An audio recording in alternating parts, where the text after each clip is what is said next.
Que maravilha! Gente, eu tô muito feliz. Hoje é o primeiro episódio do Jordan Nunes Entrou na Sala, diretamente do Rio de Janeiro, cara. Já dá pra notar pelo bronze que eu tô aqui, né? Até botei um pozinho pra disfarçar. Mas, cara, eu tô muito feliz, agradecer a Canal Z pela oportunidade de estar aqui no estúdio maravilhoso da gurizada. E um convidado pra lá de especial hoje aqui, Matias Bildauer. Falei certo, cara? Falou certíssimo. Cara, que prazer enorme te receber aqui, de verdade. O Matias é ator, roteirista, compositor, formado em hotelaria e turismo, escritor. Que mais, cara? Que mais que o Matias faz? O artista brasileiro, ele faz tudo, né? Como é que carrega cenário? Carrega cenário no transporte público, ele monta cenário, ele se vira nos 30. Cara, eu conheci o Matias faz, acho que um mês e pouquinho. É, mais ou menos um mês e meio. É. E o cara, o Matias tem uma energia incrível, numerólogo aqui, tá? Nós vamos falar, cara, nós vamos falar da tua carreira aqui e muito também da numerologia, né? Que tu tá batendo muito nas tuas redes sociais sobre o número 7, né? Que é o ano 2023. Eu demorei pra fazer esse achar onde é que era o número 7. É a soma dos números do ano, é isso? Isso. Ai, primeiramente, queria agradecer o convite. Tô me sentindo muito chique de estar aqui nesse podcast agora, primeiro episódio. Muito obrigado. Nada, por favor. E 2023, pela numerologia, é um ano 7, somando 2 mais 2 mais 3. Então, assim, a gente tá num ano que traz toda essa seara do autoconhecimento, da profundidade, da busca, um ano do descanso também. Então, é um ano de a gente jogar no universo as sementes daquilo que a gente quer colher a curto e a longo prazo. Tá, e me diz uma coisa, esse teu autoconhecimento, vamos voltar, o Matias começou a fazer arte, desde que idade, mais ou menos? Teatro, essas paradas. Então, foi algo muito intrínseco à brincadeira de criança. Você é assim. de Passo Fundo, né? Eu sou de Passo Fundo, perfeito. Norte do Rio Grande do Sul. E a arte, ela surgiu muito a partir desse lugar da brincadeira, assim, de eu assistir, consumir televisão, de ler livros e de viver no meu mundo da imaginação. Então, desse lugar do brincar. Tu era do cara dos Amigos Imaginários? Nossa, totalmente. Sério mesmo, cara? Sim, porque na minha cidade, a minha família mora até hoje num bairro que se chama Bosque Lucas Araújo, que é um lugar afastado da cidade que, na época, era praticamente no meio do mato, assim. Então, eu acabava ficando muito sozinho nesse universo da imaginação. Então, ali, eu criava esse meu universo imaginário. Então, eu inventava essas histórias, e não só inventava, mas também escrevia. Então, esse lugar do atuar e do escrever, eles meio que foram acontecendo juntos, assim. Que legal que o lance da tua própria criatividade, pra tu criar esses teus personagens, teus amigos, já é um processo de criação. Totalmente, assim. E eu vivia nesse universo lúdico, e acabava que as referências que eu tinha, né, enfim, as coisas que minha família ouvia, as novelas, a televisão, os programas, as coisas que eu lia, acabavam me nutrindo também de referências pra eu entrar nessas criações, assim, nessas... O que tu assistia, tu lembra? Nessas brincadeiras. Tipo assim, tu assistia uma coisa, cara, eu quero fazer isso. Isso é um negócio muito engraçado, porque a primeira lembrança que eu tenho, isso é um negócio muito louco, porque eu tinha 1 ano de idade. Mas a primeira lembrança que eu tenho de uma novela foi da Indomada. Nossa, sim. Juro, eu tinha 1 ano, mas eu lembro da abertura e eu lembro da personagem da Eva Vilma, da altiva, da bruxa. Eu sempre tive conexão com esse universo místico. Já assim. de cara. Então eu tenho muito essa imagem, tanto que a novela reprisou depois quando eu tava, sei lá, na primeira série do ensino fundamental, e eu faltei aula no último capítulo da novela pra assistir a cena final da novela, de tão marcante que foi essa história pra mim. Então, assim, e toda essa referência do universo, a Xuxa, Angélica, então, assim... Isso foi te nutrindo...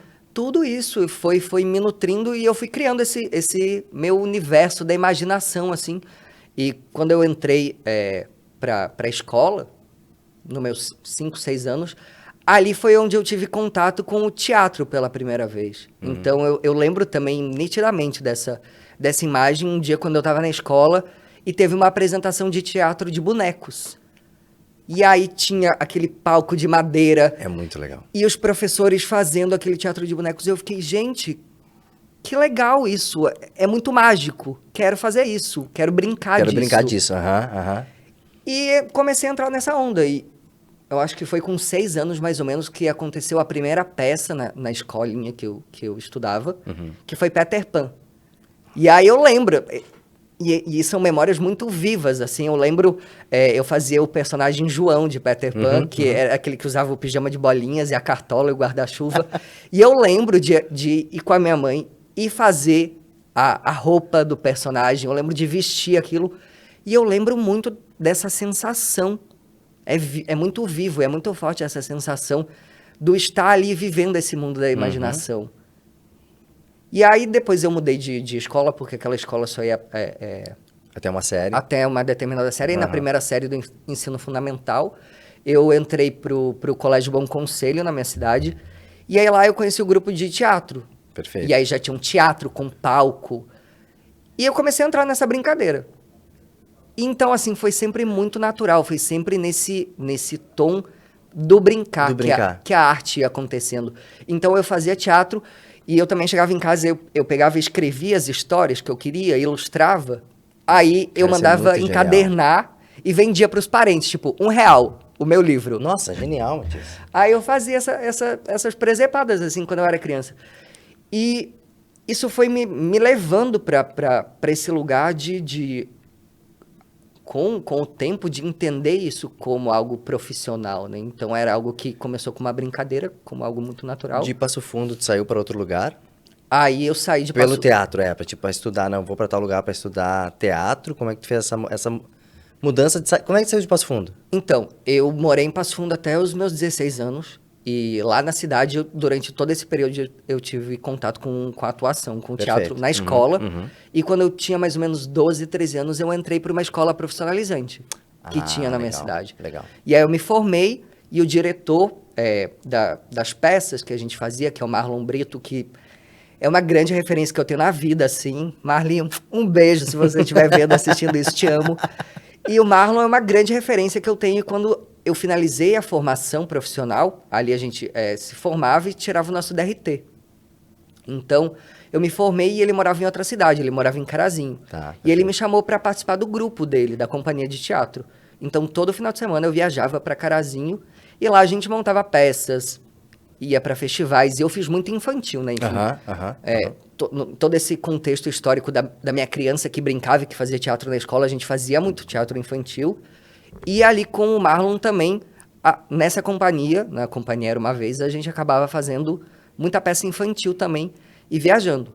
E aí chegou naquele momento fatídico, né, de ensino médio, de meu Deus, e agora você tem que fazer uma faculdade e ser artista... Não é trabalho. Então, o que você vai fazer sério na sua vida?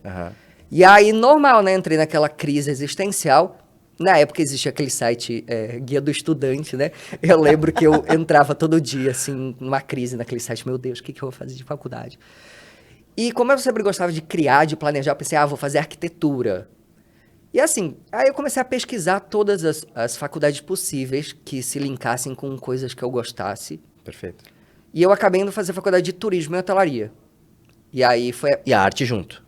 O teatro chegava, continuava fazendo aulas, alguma coisa, ou meio que se separou nesse tempo? Então, na minha cabeça, eu achei que eu ia conseguir conciliar as duas coisas, né? E aí eu mudei para Balneário Camboriú e fui fazer faculdade de turismo e hotelaria na Univale, lá em Santa Catarina. E aí foi um período onde eu fiquei só dedicado à faculdade. Então, assim, não foi um período onde eu tive contato com a arte, até porque também ali na cidade, a cidade é uma cidade que convida ao turismo. E não tinha muito esse movimento artístico ali em Balneário. Perfeito. Então, eu fiquei muito no universo de trabalhar na profissão de turismo e hotelaria, nas profissões, né? Que abrangem essa área de turismo e hotelaria, e de estudar. E aí foi um momento, assim, muito difícil também de estar afastado de algo que era tão... Tu sentiu falta nesse período de... Senti. Eu imagino. Tanto que na metade da faculdade eu entrei numa crise, eu falei, vou desistir. Por que eu tô fazendo isso, né? Agora, por que eu me afastei da arte? Mas, enfim, nada como terapia e o tempo. E ver as coisas com mais leveza, enfim. Eu era muito novo, eu tinha 18 anos na época da faculdade. Me formei. E aí, quando eu me formei, eu voltei a ter contato com a arte. Então, Tu voltou para Passo Fundo? não, aí eu vim pro Rio de Janeiro. Aí, tu te formou e veio pro Rio. Eu me formei e uma semana depois eu já tava aqui. Caraca, mano. Porque junto... Bom, o lugar é perfeito porque tu te formou. Ponto. Sim, sim. Ok, tá. Mas juntou muito com um desejo meu, que eu não sei se inconscientemente era nutrido também pelas referências que a gente tinha através das novelas, de tudo se passar aqui no Rio de Janeiro. Mas eu tinha muito um desejo de morar aqui, assim. E eu tive a oportunidade de vir pro Rio algumas vezes como turista, e eu voltava sempre com um sentimento de melancolia, de tristeza, como se aqui fosse a minha casa. Também. Aconteceu isso comigo. Então isso era uma onda muito louca. Eu ficava, gente, minha casa é o Rio de Janeiro, como assim? O que é isso? E aí eu terminei a faculdade, eu falei, ok, agora é chegado o momento de eu ir atrás de entender o que é que tem nessa cidade que eu preciso descobrir. E aí, na época, eu não conhecia ninguém aqui na cidade, me inscrevi num curso de teatro aqui. Então eu estava procurando coisas que fossem diferentes. Perfeito. Porque eu já conhecia, já tinha todas as referências dos cursos e das faculdades aqui da cidade. E aí, nesse ano, o Aguinaldo Silva abriu a Casa Aguinaldo Silva de Artes, em 2016. E aí me linkou com essa minha primeira lembrança da Indomada. Juro. Muito bom, muito bom. Eu falei, gente, olha só, esse autor que é uma referência, tem esse simbolismo na minha vida, vai lançar um curso de atuação. Não era com ele, por ele ser roteirista, mas ele era o responsável pela escola. E aí foi assim, eu vi isso, me inscrevi. Na época eu tinha carro, Tu veio sozinho? Sim. Eu botei as roupas no porta-mala do carro, reservei um hostel e vim. Isso é muito genial. E assim as coisas Tinha amigos aqui, conhecidos? Aqui, não tinha nada, ninguém. A minha única referência era que eu ia fazer o curso de atuação da Aguinaldo Silva, ia morar no Rio de Janeiro e ia voltar a fazer arte, a fazer teatro. Pronto. Era isso. Cara, incrível, cara. Sim. E o legal, daí a mudança para o Rio de Janeiro, uma coisa que eu queria te perguntar é como que tu chegou na TV? Porque tu fez teatro, né? Como chegou o convite para ir para a TV? Tu chegou a fazer alguns testes antes? Tu era agenciado antes? Como é que funcionava para tu chegar na TV? Tu fez Mr. Brown? Foi Mr. Brown em 2017 e 2018. Então, concomitantemente com fazer teatro, lá em Passo Fundo eu também sempre tive muito contato com publicidade. Então eu fiz alguns comerciais na cidade. E eu acabava tendo, enfim, nos cursos de atuação também, essa conexão com a linguagem da televisão, além de ser espectador, né? A gente tinha esse estudo.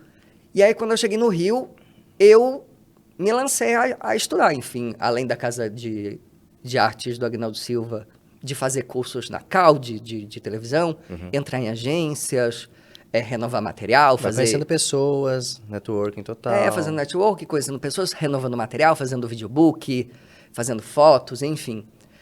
E aconteceu que eu tinha cadastro na Globo, eu fiz o vídeo de cadastro, enfim, você tem essa oportunidade de se cadastrar na emissora, e aí fica o seu perfil lá rolando, né? E quando... Fez e tipo, cara, esquece. A vida segue, né? E aí, em determinado momento, eu tava vivendo a minha vida, eu tava no metrô, e aí do nada eu recebo uma ligação, assim. E aí, era da produtora de elenco de Mr. Brown, aí ela me falou, então, Matias, a gente tá com um personagem aí nessa próxima temporada, na última temporada de Mr. Brown, que ele é o mordomo da família. E a gente viu o seu perfil e você foi aprovado no teste pelo diretor e a gente tá te chamando pra fazer a prova de roupa, já de figurino. Pra fazer a prova de figurino e vir gravar na próxima semana. Que genial, mano. E tu já tinha feito peças já aqui? Apresentado no teatro, algumas coisas aqui? Já tinha feito algumas peças. O que tu fez aqui, tipo, na cidade? Então, além das peças do curso do Aguinaldo que a gente fez, eu tive a oportunidade de fazer peça na UFRJ, da Faculdade de Direção Teatral, e tive a oportunidade de fazer peças na CAL também, na direção teatral da CAL, e estava tendo essa experiência com o teatro. E aí veio o Mr. Brown e me trouxe essa experiência prática agora nesse universo de você fazer um produto audiovisual na televisão, né? Enfim, Perfeito. uma das maiores Qual era o teu emissoras do mundo. sentimento, assim, naquele momento? Cara, a Globo me ligou, vou começar a fazer um quadro, sou um personagem massa. Gente, então, foi assim, até hoje é meio inacreditável, assim, porque eu nunca pensei... Com quem que tu trabalhou lá? Então, com o Lázaro Ramos, com a Thaís Araújo, com Ixi. o Kiko Mascarenhas. Então, assim, realmente foi um período de muito aprendizado. Ah, nossa. E eu me sentia ali em casa. Todo o ambiente ali convidava a gente, que tinha uma relação muito Foi muito receptivo, bem recebido, assim, pela muito, galera, assim. foi assim incrível. Imagina o frio na barriga, tu chegar, tipo, sei lá, ninguém me conhece aqui, tu vê uma galera muito foda da televisão ali, entendeu? E foi também, eram muitos sentimentos, assim, essa perspectiva da minha criança que assistia televisão e que brincava daquilo e agora estava ali fazendo, e também desse lugar, poxa, eu sou um ator, eu sou adulto, sou um profissional, estou aqui trabalhando. Então, assim, foi uma grande escola ter feito Mr. Brau, ter tido a oportunidade, além de atuar com esses grandes atores, né? Referência Lázaro, a Thaís, o Kiko, o Jorge Salma, a Fernanda de Freitas. Ter tido a oportunidade também de gravar com a Fernanda Montenegro. Então, Nossa, assim, mano. cair da escada com a Fernanda Tem uma Montenegro. foto linda tua abraçada nela, eu acho que é uma peça dela que você... Foi, o Tem ano uma foto passado. linda. Ela é uma espetacular, ela é espetacular. Foi incrível, assim, tive a oportunidade de viver essas experiências que foram muito enriquecedoras para mim como profissional, para mim como ator e, sobretudo, como ser humano, assim, e de entender, porque uma coisa é você projetar como funciona a televisão, outra é você estar lá dentro e ver como que é o operacional, porque é um trabalho como qualquer outro.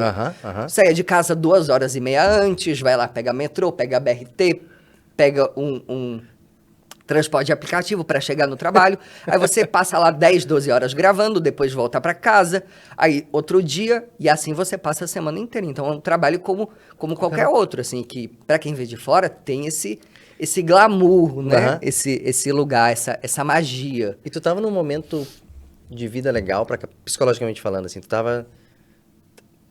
Esse era o momento, tava precisando disso, no sentido, tipo, cara, tô suando pra caramba, não vem resultado nenhum, já vou meio que desistir, porque nada tá acontecendo. Como é que era o teu momento até chegar essa ligação, assim? Sim, então, eu acho que como artistas, assim, e, enfim, no geral, eu acho que como profissionais autônomos, no Brasil, a gente passa muito por esse... Exato, a minha pergunta é exatamente por essa. esse dilema, né, de, meu Deus, será que o que eu estou fazendo é o certo? Bate essa desconfiança, esse medo, né, essas dúvidas. E 2017 foi um ano bastante intenso para mim, porque eu passei também por algumas descobertas pessoais na minha vida. Então, foi um ano onde eu passei também por uma descoberta. Por exemplo, eu descobri que eu era adotado, que eu não era filho biológico dos meus pais, nesse ano, assim. No ano onde estava acontecendo uma realização profissional, eu também estava tendo uma grande descoberta. Sim, modo de desmoronava uma coisa, mas estava uma puta uma construção da outra. Foi, totalmente, assim, a carta da torre no tarô, assim, essa representação do universo ruindo. Então, foi um momento de muitas descobertas. Eu sinto que tanto essa descoberta pessoal, quanto a minha identidade, de onde vim, para onde vou, quanto essa realização profissional, foram dois caminhos que me colocaram numa expansão muito grande de entender quem eu sou, o que eu quero, onde eu quero chegar, quais são os meus sonhos, minhas metas, meus desejos, assim. O lance da descoberta de ser adotado também teve um vínculo com o roteiro que tu estava vendo das crianças, que é... Então, era... meio sinais, assim. Então, minha vida é histórias que só acontecem comigo, não é mesmo? Eu sempre fui uma pessoa muito intuitiva, assim, sempre tive muita conexão com esse universo da espiritualidade, do autoconhecimento, assim. E nesse ano de 2017 foi um ano onde eu estava tendo muitas memórias que estavam ali no meu inconsciente, né? Enfim, os nossos traumas, eles vão para um campo muito apagado e que em determinado momento, algum cheiro, algum evento, alguma coisa que a gente vive, isso acaba vindo para a superfície, né? E esse ano foi um ano onde eu comecei a acessar várias memórias da minha infância, da minha relação com os meus pais, com a minha família.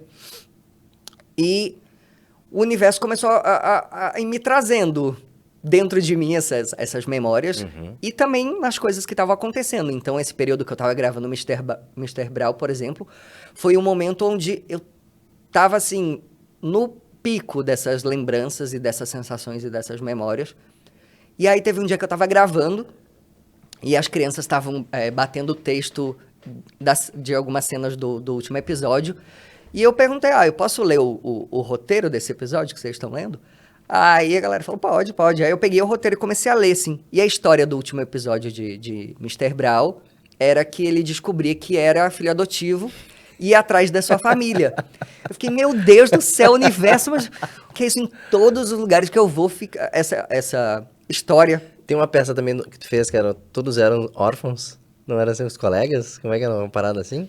Então, naquela época, meus amigos próximos de mim também eram órfãos e pessoas que eu conversava também eram órfãos, então assim... Mas tu já sabia nessa época que tu tinha sido adotado? Não sabia, isso tava ainda no campo da então, sensação. Tipo assim, tava te mostrando... exatamente, no campo, tipo, sinais mostrando, cara, olha aqui. Tava total nesse campo subjetivo ainda, de talvez ser uma ideia, de talvez ser, sei lá, uma paranoia. Mas que no caso não era real, né? Então, assim... Algum momento chegou a desconfiar quando era pequeno? Anos antes? Então, foram essas memórias que foram aparecendo, assim, de infância, assim, de, sei lá, um amigo do meu pai brincar com relação à minha altura, né? Porque eu sou baixo, tenho 1,68, meu pai tem 1,87 de altura. Aí, sei lá... amigos ali brincando e alguém questionar a questão, tipo, não é seu filho, papapá. E eu ficava com esses questionamentos na cabeça, assim. E aí levantaram memórias de colega de escola que falou pra mim, tipo, você sabia que você é adotado? E aí eu cheguei e contestar o meu pai, tipo, por que o meu coleguinha falou isso? Aí meu pai, não, meu filho, não falou nada, não sei o quê.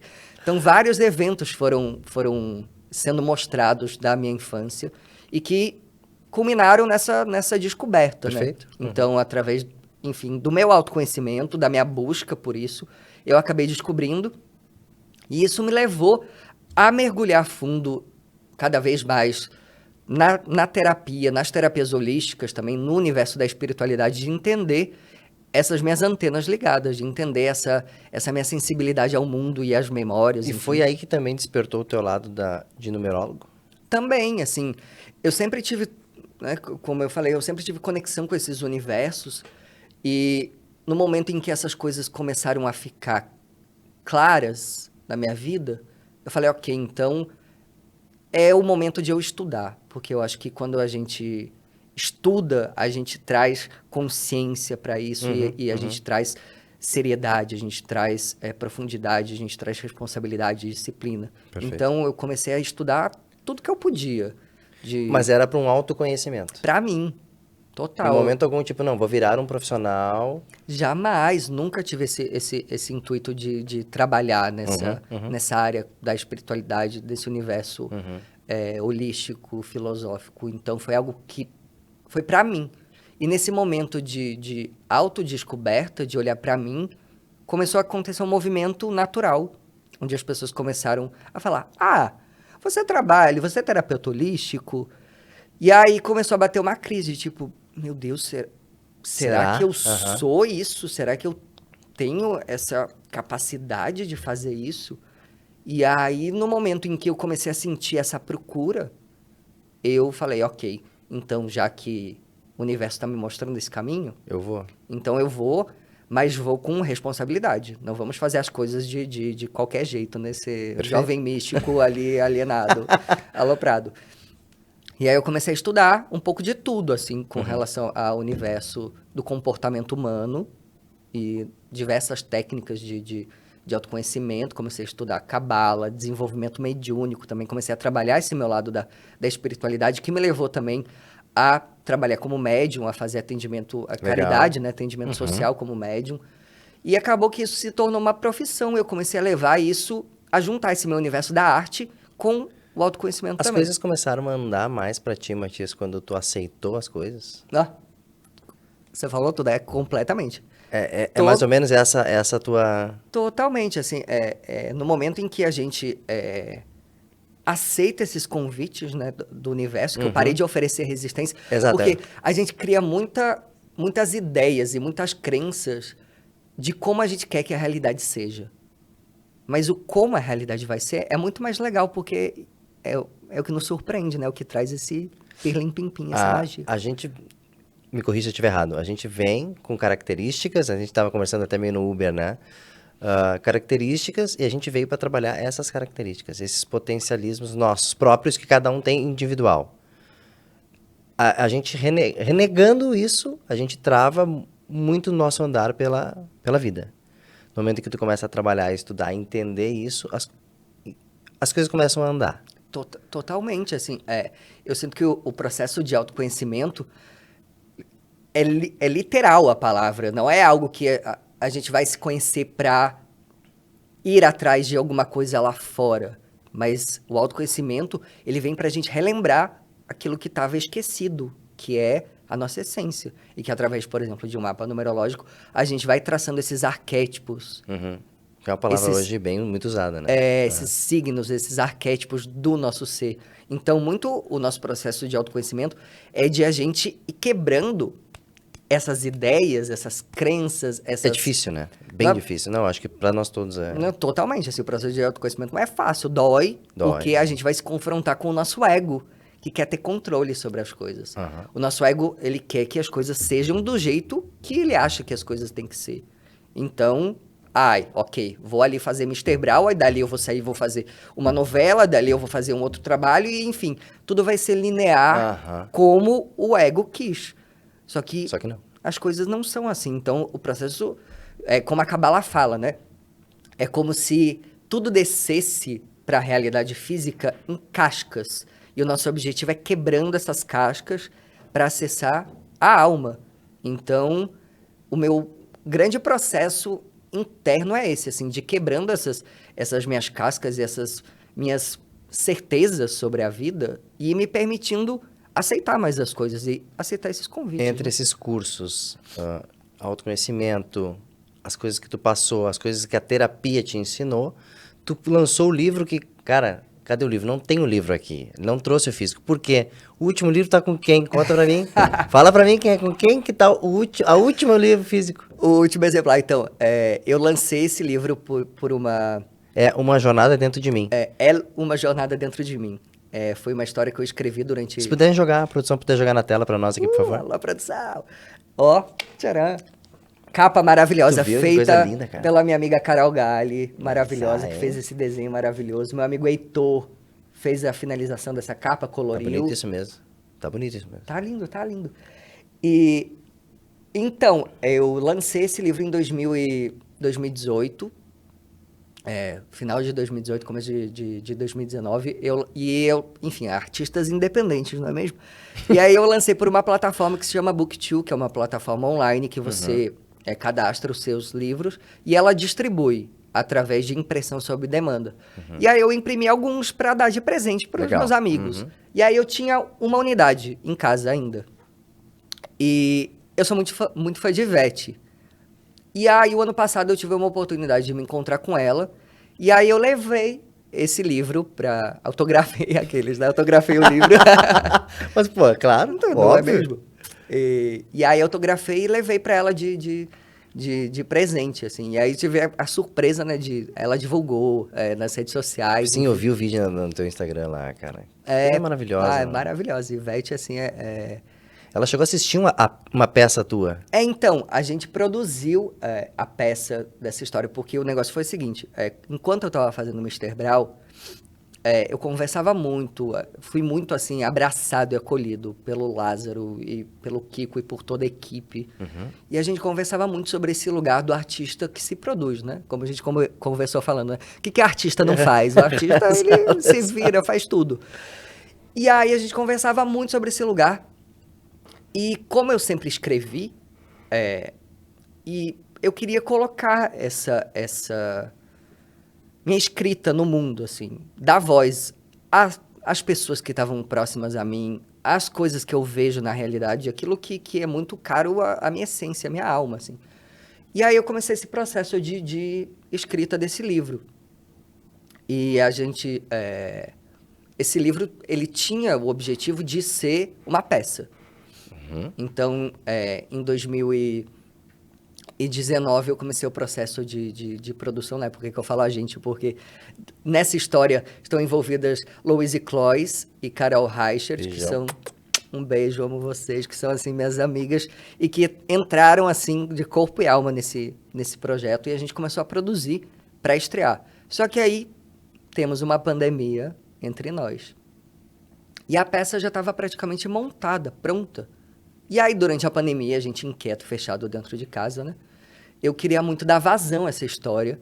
E aí, a gente produziu e fez a peça de maneira online, durante o período da pandemia, durante 2020, 2021. Como é que foi essa adaptação pra vocês, cara? Tipo, uma conversa em casa com a Andressa, né?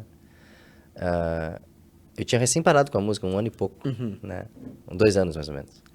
E ela, assim, tu imagina se tu tivesse que ainda tocando, precisando do dinheiro, tocando. Cara, eu ia passar fome naquela época, sabe? Se eu não usasse uma criatividade para se reinventar como vocês fizeram, mano, ia ser um perrengue absurdo, assim, sabe? Mas eu já tinha largado os palcos, a vida de músico mesmo, né? Já tava trabalhando numa empresa que é a Macadu, um abraço pra galera da Macadu aí, que tá aí patrocinando também. E aí eu me vi, tipo, cara, numa circunstância de, tipo, cara, que foda pra quem é artista, na real, né, mano? E como é que foi a reconstrução pra vocês, assim, cara? Tipo... Nossa, totalmente, assim, o período de pandemia foi muito difícil, e assim, e é muito interessante pensar, porque o que nutriu as pessoas durante a pandemia foi a arte. Se não fosse a arte, não sei como estaríamos, como a nossa saúde mental, né, estaria agora, diante desse contexto, diante desse trauma que a gente viveu e que a gente está processando, e ainda durante muito tempo a gente vai lidar com isso, entender como lidaremos, né? Então, assim, teve essa inquietude de colocar e de fazer arte, de fazer acontecer isso durante a pandemia. Então, a peça ela já estava praticamente pronta, mas para o teatro. Só que... Claro, não, nossa. Aí, uma peça online não é teatro, mas também não é audiovisual. Não, tu tá louco. É esses aplicativos aí de transmissão, de reunião online. Fizeram pelo notebook? E aí foi uma coisa louca. A gente se encontrava a gente fez através do Zoom, que é aplicativo para business, reuniões. Aí a gente se encontrava e entendia como é que mexe, onde é que liga, bota som, como é que faz, quais as funções desse... conhecimento todo do zero. É a gente criar uma nova linguagem, assim. Entender uma nova linguagem. E entender como que essa linguagem do teatro se aplica para essa linguagem aqui desse aplicativo. E aí a gente passava, assim, 7, 8 horas por dia. E nem percebia. Tentando mexer naquilo e vendo. E aí a gente resolveu criar uma experiência, né? Então a gente adaptou a peça para Experiência El, uma jornada dentro de mim. Aí a gente fez uma experiência de teatro, meditação e sound healing. Nossa. Então, eu toco um instrumento que se chama handpan, que ele é tipo uma nave espacial que eu toco durante. Muito legal. Eu toco na peça e aí a gente fez toda uma imersão para levar as pessoas para esse universo. E aí a gente adaptou o texto da peça para essa dinâmica de realidade. E era assim, o artista que se vira e faz tudo. Eu era um polvo. Então, eu tava fazendo a peça, me vendo fazendo, porque a câmera fica tá ali. E aí a gente queria trazer algo dinâmico. Então, eu usava outros celulares e outras câmeras ao mesmo tempo. Então, eu estava atuando, e a peça é um monólogo com vários personagens, aí eu atuava, e aí fazia as outras câmeras ao mesmo tempo, e a luz. Então, eu ficava com o controle da luz próximo a mim, que eu comprei aqueles negócios de LED que liga em várias cores. Cara, que e aí, conforme a cena, a gente ia mudando. E aí, a Louise e a Carol faziam a trilha, operavam a trilha da casa delas. Então, cada um num lugar. Eu fui para Santa Catarina durante a pandemia, fiquei lá sozinho, dentro de casa. A Louise aqui no Rio, a Carol, ela estava em São Paulo. Então, assim... Cara, cada um num canto. Cada um num canto, fazendo acontecer. E foi incrível, assim, a peça funcionou naquela linguagem. Vocês conseguiram juntar uma grana pra viver vendendo? Ou só, tipo, fizeram no amor e para não parar? Como é que foi essa situação pra então, vocês? foi assim, a primeira vez que a gente ganhou dinheiro com teatro, né? No começo a gente fez a peça Contribuição Espontânea, então as pessoas doavam quanto queriam, quanto podiam. E aí depois a gente começou a fazer através do Simpla, então um ingresso a R$20. E aí a gente fez vários tipos de ingresso. R$20, 50, 100, para as pessoas doarem quanto podiam. Sim, perfeito. E gostariam. Então deu pra gente que bom, cobrir cara. os custos da iluminação e bababá, do figurino, do que rolou ali. Dos investimentos, Dos investimentos de câmera, enfim, dos aplicativos ali. E também ter um dinheiro ali para estar ali na pandemia. Então foi massa. Mas, sobretudo, essa troca com as pessoas. Não, mas é óbvio. De você fazer arte. Então, a gente fazia a peça ao vivo, assim, religiosamente, como se tivesse num teatro, botava o sinal do teatro tocando. Pra sentir real. Pra sentir aquela sensação, assim. E ver as pessoas juntas, engajadas. E até hoje a galera fala de como foi vivenciar essa experiência, porque a peça, ela une esses meus universos, né? Da arte e do autoconhecimento. Então, a peça é um personagem nesse seu mundo de autodescobertas, assim. Se confrontando as suas crenças, os seus sentimentos, as suas ideias, dando validação a esses sentimentos, vivenciando as suas memórias de infância, as suas questões profissionais, os seus dilemas. Então, a peça tem muito esse intuito, essa proposta de discutir o nosso autoconhecimento, a importância do nosso autocuidado, de a gente olhar para a nossa saúde mental. E nesse período de pandemia, assim, foi Cara, a arte salvou real. quentinho no coração para mim. E pra quem assistia. E pra quem tava assistindo. Pode ter certeza. Eu sou um cara que nunca fui muito de assistir TV. Né? Nunca fui muito de assistir TV. E eu achava na época, cara, muito engraçado. Eu achava na época o humor uma coisa, tipo... Nada a ver, sabe? Tipo a culpa do Cabral, assim. Olha, eu não acho graça. Aí um dia eu, cara, parei pra ver a culpa do... Cara, eu vou assistir. Na pandemia, né? Eu vou assistir. Aí, cara, me apaixonei pelo Rafael Portugal. E é engraçado que conforme tu vai assistindo e tu vai entendendo o processo do humor, ou como qualquer outra arte, tu vai te identificando com algumas coisas, né? Com certeza. E aí, cara, do Rafael Portugal, fui pro Thiago Ventura. Cara, eu me apaixonei pelo programa, cara, não perdia um, e aí comecei a me alimentar de outros. Hoje eu sou apaixonado pelo Igor Guimarães, né? Cara, o Igor Guimarães Cara, se eu tô triste, é o ponto que eu quero chegar. Se eu tô triste, cara, eu coloco um vídeo de 1 minuto do Igor. Eu olho o Igor... Cara, tô bem já, vamos, sabe? Então, cara, um período pandêmico onde ninguém podia sair, óbvio que a solução é arte. A solução, na verdade, está sempre a arte, na real. Com toda Né? A solução real é sempre a arte. Mas, não vou entrar nesse discurso agora. E como é que entrou depois o papo, Matias, do profissional numerólogo? Como é que, cara, não, agora eu sou um profissional, eu faço mapas, parará. Então, foi juntamente ali, em 2018, mais ou menos, onde eu mergulhei nesse universo da espiritualidade, comecei a estudar comportamento humano, e isso começou a vir como uma profissão, e acabou que a numerologia ela acabou tomando um protagonismo nesses últimos anos. Assim. Na tua vida tá bem forte, né? Pelo menos acompanhando as redes sociais, sim, tá bem forte. E eu acabo trazendo bastante essa temática, esse conteúdo da numerologia. Eu sinto que um dos meus grandes intentos com a numerologia é trazer esse olhar, essa consciência e essa democratização desse conhecimento, que não é algo tão popular, disseminado quanto a astrologia, por exemplo. Perfeito. Né? Perfeito. E que a numerologia acabou sendo colocada muito numa ideia, numa seara muito determinista, de vai mudar o nome, mudar a letrinha do nome para enriquecer. Coisas muito, muito primitivas, assim, muito basais de que existem soluções mágicas no universo. Basta você mudar o nome que, pronto, sua vida tá resolvida.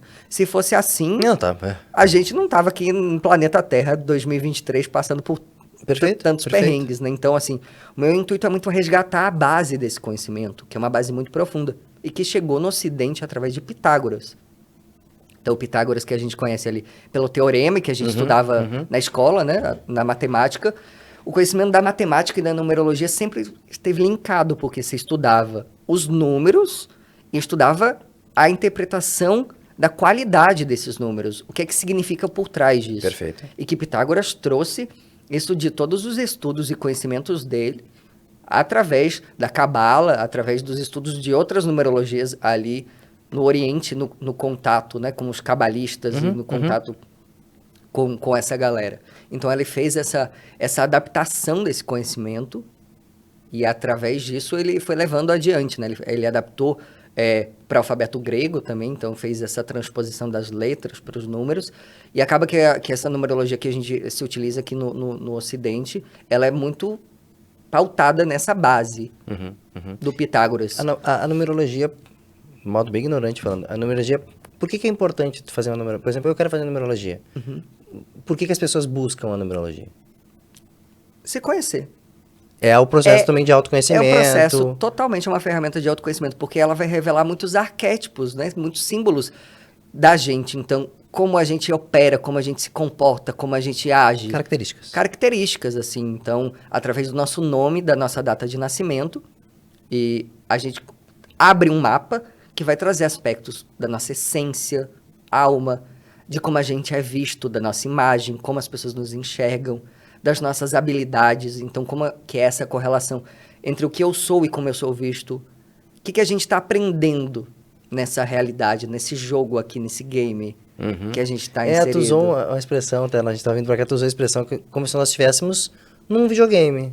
E aí tu é um avatar do jogo com as habilidades, as características que já vêm montadas, né? Basicamente isso. Total, é como se em algum nível de consciência, além dessa realidade, né?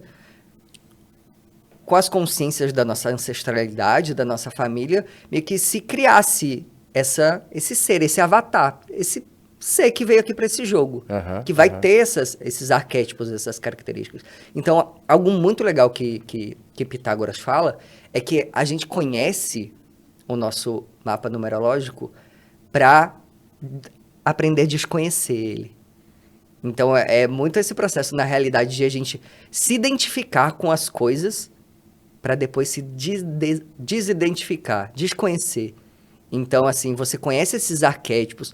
Eu tenho essa luz, essa sombra, para você entrar num lugar de neutralidade dessas forças. Perfeito. E aí equilibrar isso e nesse estado de equilíbrio você já está pronto para transcender essa vibração, essa consciência, né? Então, o mapa, ele traz muito essa orientação desse caminho, desse jogo da vida, de como operamos, de quem somos, como sentimos as coisas, e de entender como que o comportamento das outras pessoas, como que o contexto da realidade, ele toca na gente, né? Então, assim, o mapa numerológico, eu faço um atendimento ao vivo com a pessoa para a gente entender o contexto, como que esses números se aplicam na prática. É uma numerologia que ela é humanizada. Tu faz presencial e online? Faço. Bacana. Mas acaba que, enfim, desde a pandemia acabou que 99,9% dos atendimentos... Não, até porque pra ti o mercado é bom, né? Tipo aqui, nós estamos gravando aqui no Rio, mas se eu quiser alguém de Porto Alegre, São Paulo fazer contigo, pronto. Faz. Legal. Temos essa facilidade. Então, é muito interessante a gente trazer essa humanidade, trazer essa questão prática para a numerologia, de tirar desse lugar místico, mágico, e algo, por exemplo, que não é numerologia, que as pessoas acham que é numerologia, é ver horas iguais, por exemplo. Eu recebo muitas perguntas. Nossa, eu tô 11. eu tô vendo 11, muitas horas iguais. Falo, gente, a gente passa o tempo inteiro na frente de tela, de celular, Vai de ver computador. as horas iguais o tempo inteiro. Óbvio que porque, enfim, a gente tá o tempo todo no celular. Então, assim, se a gente largar o celular... Tu não vai ver tanto. A gente não vai ver horas iguais. Então, se a gente estiver vivendo a nossa vida, a gente não vai ver horas iguais. E compreensão de sinais, Matias, pra ti, assim, cara. Eu, no período que eu me desliguei da arte, agora voltando devagarinho, né? Eu senti que eu não respeitava mais os sinais. Eu não sabia mais ler sinais. E sinais acontecem o tempo inteiro, né? Essa desconexão, confesso que me atrasou muitas coisas pessoais, tá? Mas conforme tu vai... Tanto conexão com religião, com energia, enfim, né? Conforme essa reconexão vai acontecendo, a vida vai começando a andar de novo.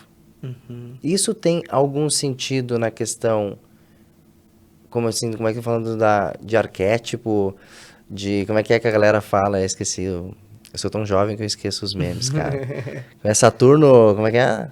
Saturno retrógrado? Mercúrio retrógrado? Essas coisas aí. Tem essas paradas assim? Tu sabe me dizer, tipo, cara, não, isso aí tem algum sentido, não tem algum sentido. Na numerologia, né, tem o dos astros e tem a parada da numerologia. Tem algum sentido isso? Tipo, é uma fase, é um... Bom, quanto à questão, por exemplo, dos números, a numerologia funciona muito como uma ferramenta muito filosófica e muito pessoal de a gente ir desvendando essa nossa essência, esse nosso ser. De entender, por exemplo, os ciclos da vida, que aí é algo completamente... É pura cabala, enfim, esse conhecimento ancestral, de a gente ir recebendo um conhecimento e entendendo no contexto da prática como isso se aplica, né? Então, os ciclos da vida, o ano pessoal, aí essa questão do arquétipo do ano que a gente está, que é 2023, que é o ano 7. Então, a gente vai vendo isso mais na seara dos signos, assim, de como esses números eles vão operando na realidade. Porque, assim, a numerologia não é uma questão de crença, ela é um fenômeno. Perfeito. Tá aqui, acontecendo.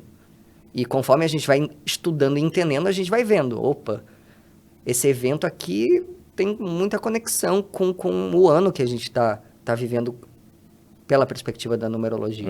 Então, essa questão de sinais, eu tô me vendo determinado número repetido, ou eu tô me conectando com determinado número, o que eu costumo dizer para quem me pergunta isso, é uma interpretação muito subjetiva e pessoal. O que é que significa para você esse número?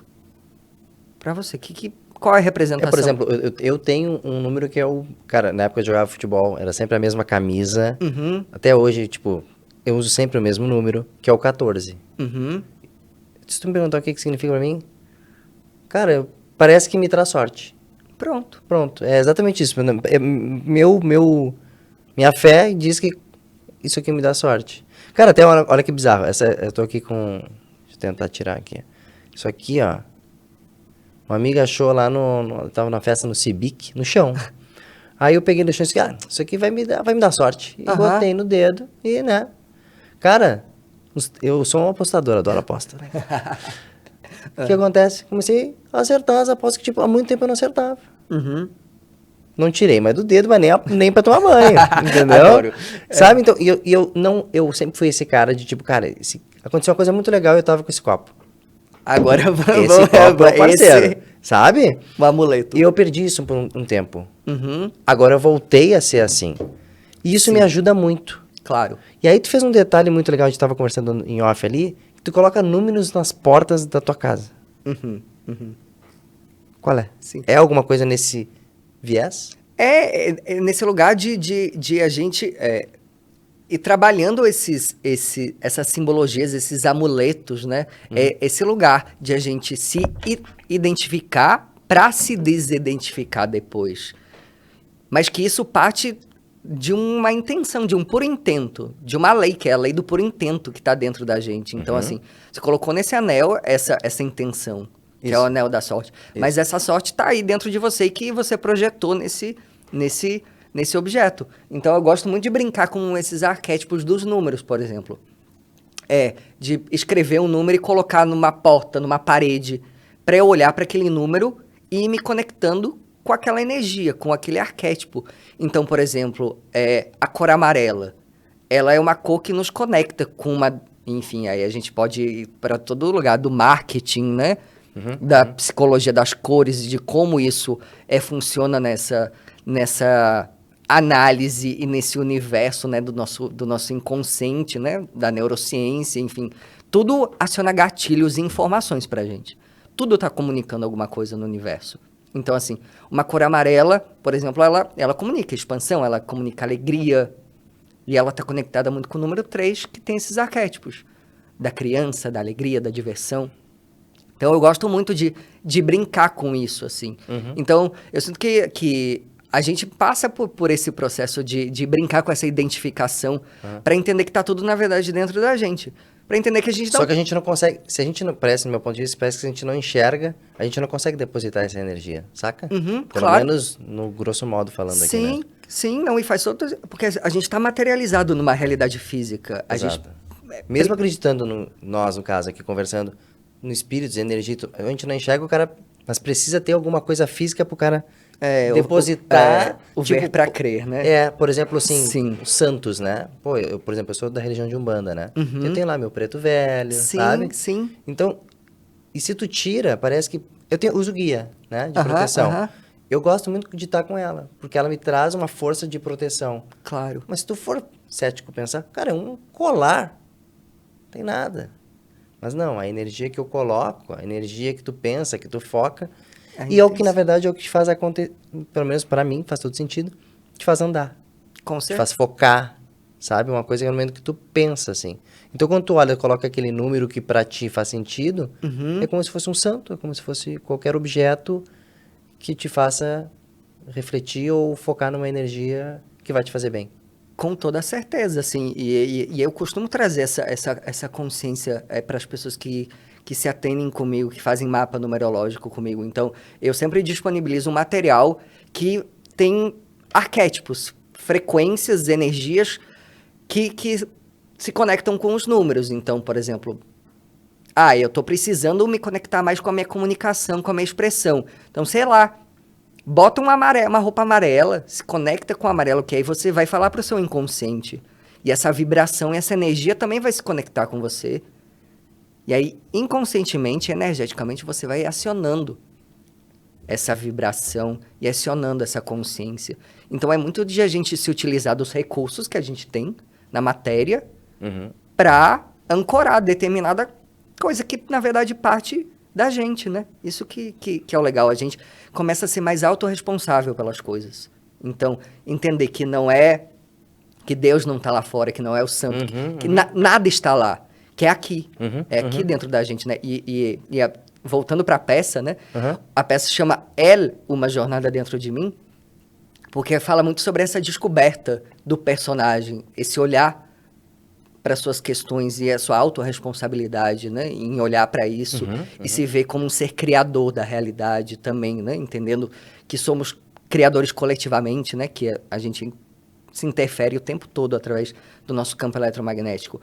Mas a palavra ela é um dos nomes mais antigos de Deus. El.